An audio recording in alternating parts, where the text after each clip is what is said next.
Hey guys, it's Surelog, and today I am level 59 on my Witch Doctor. I just wanted to show you guys basically my build, how it's been working for me, and I've been doing phenomenal damage. I'm doing about 26k damage at almost, as long as I'm buffed, I'm doing about 26k damage.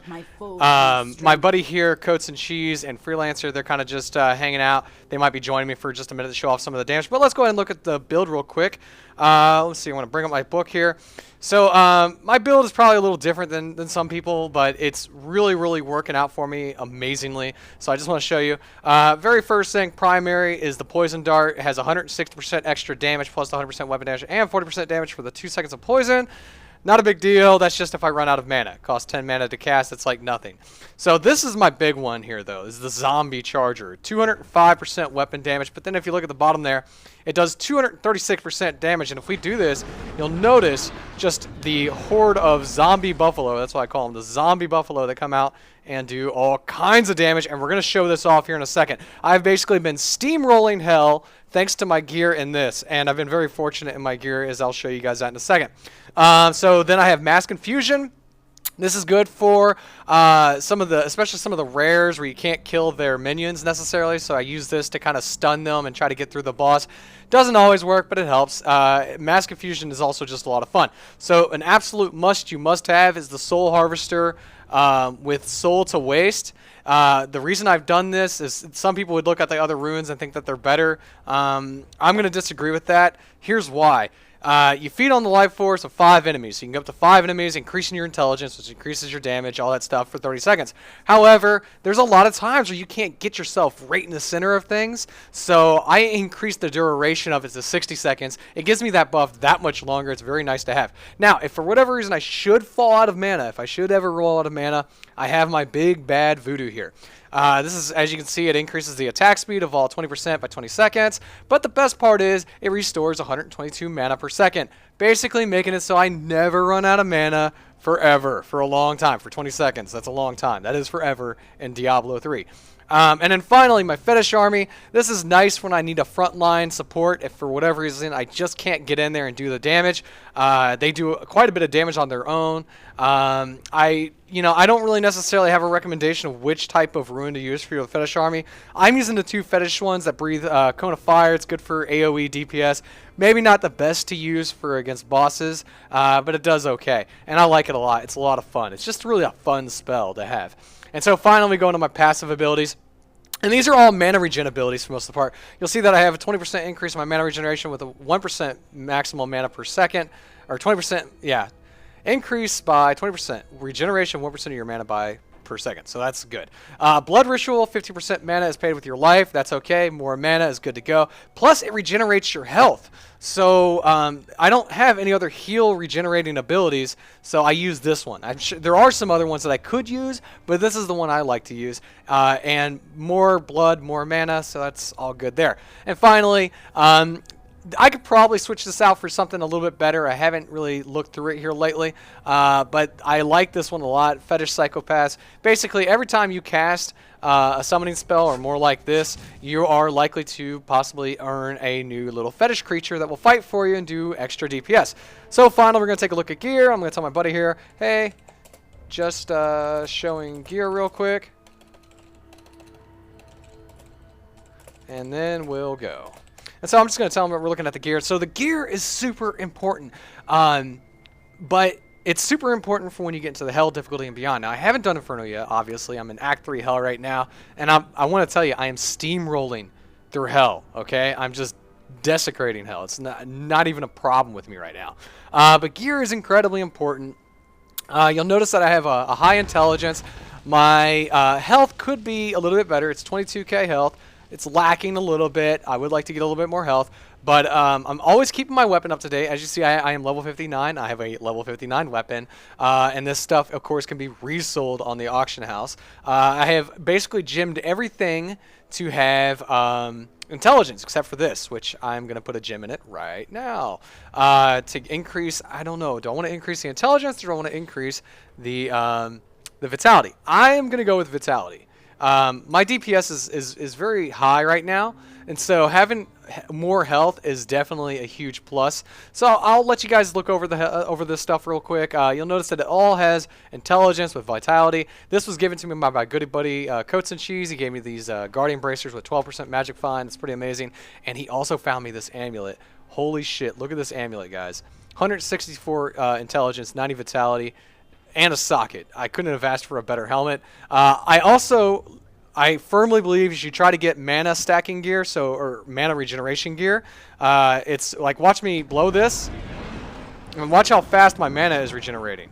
So it gives me more mana because it's constantly regenerating. And you see I have mana regeneration on this awesome one-hander. I have mana regeneration on my mojo, mana regeneration on my helmet, and I think I have some mana regeneration somewhere else, maybe too. But that's my gear. It's great stuff. I've been very fortunate, and I got a bunch of stuff I need at auction house. All right, so let's do this. All right, let's steamroll. Now I'm probably still gonna die. Hell is still difficult. Even with having a lot of DPS, you can definitely take some damage. Now, I've noticed here lately that basically in Hell, especially, that if you have a party of 4 people and they're not all able to deal with the amount of damage that's incoming, it is actually way more difficult with things. Okay. We're just going to plow through that real quick. We're going to talk to Tyrael. I love Tyrael. I think he's the coolest character in all the Diablo series ever. But yeah, I'm going to wait until we get into something difficult, and then I'll record then, and I'll invite you guys back in to watch that. Well, basically, while we're talking real quick, so basically I do 9K DPS, but if I have my buff on, it's over almost 11K, I think now, almost 12K. And then with my zombie charger at 236%, you're looking at double the DPS right there. And so you're looking at easily over 20K, anywhere from 24 to 26K DPS. So it's absolutely amazing. I can't wait to show you guys the horde of monsters. Let's see. I'm going to try to get my thing up here, get my buff going, stun these guys. I'm going to take a little damage there. That was pretty nasty. Luckily, my barbarian friend is picking up some ruins like no problem. Go ahead and cast that until I get more creatures, and oh, I'm down. Yeah, they had the poisonous ground attack. I hate those. That's awful. And actually, speaking of which, why don't you guys, if you wouldn't mind, what is your most? What's the one type of monster where you're like, no, F that, I'm out of here? For me, it's definitely, I hate mortars. My barbarian friend has died. I'm going to go ahead and blow off a few of my buffs here, just to try to get rid of some of these guys. Probably wasn't the best time to blow a cooldown, obviously, but whatever. I just want to put my fetish army out there, get them out on the front line.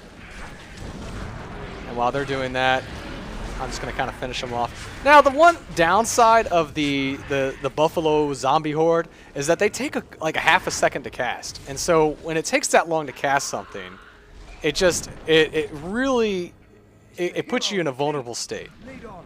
So that's always dangerous. Okay, nice. Weapon rack. You're too late. All right, let's do some damage. Get my buff going here. And you'll see, look at this. Are you guys seeing this? Just blowing through it. Like whatever, not a big deal.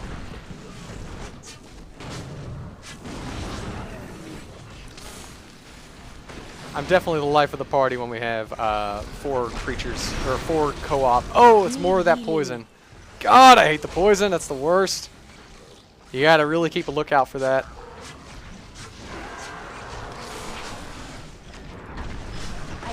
Ooh, this is not looking good. I'm gonna cast my Mass Confusion. I got him off me just long enough, hopefully. Big numbers, big numbers. Gonna grab that.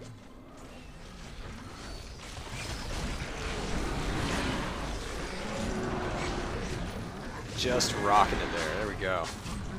That's what's up. You see how fast my mana regenerates. Also, just a little bit of advice. Make sure that when you guys are kind of leveling up, especially like in the early 50s, that you're doing full clears. And by a full clear, I mean you go and you explore everything. You find caves, you find rares, because they're going to drop your gear. Plus, they're good experience. There's no reason not to. People think that they're just going to do boss runs. You don't do boss runs in Diablo 3 anymore. It's all about exploration. It's all about finding events. It's all about finding rare monsters to kill. Those are going to be the people that drop your best gear, not the bosses.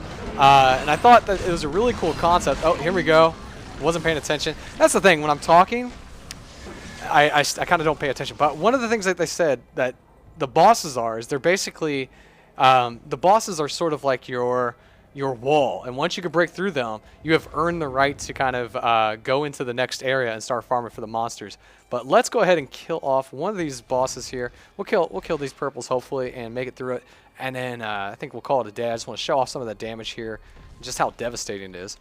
All right, and I'm actually going to pull my fetish army out too. Let them take the front line there.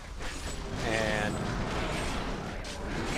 oh, they got a wall. The wall is preventing me from hitting them. I'm going to pull out some more mana since the wall ate up a lot of my mana there.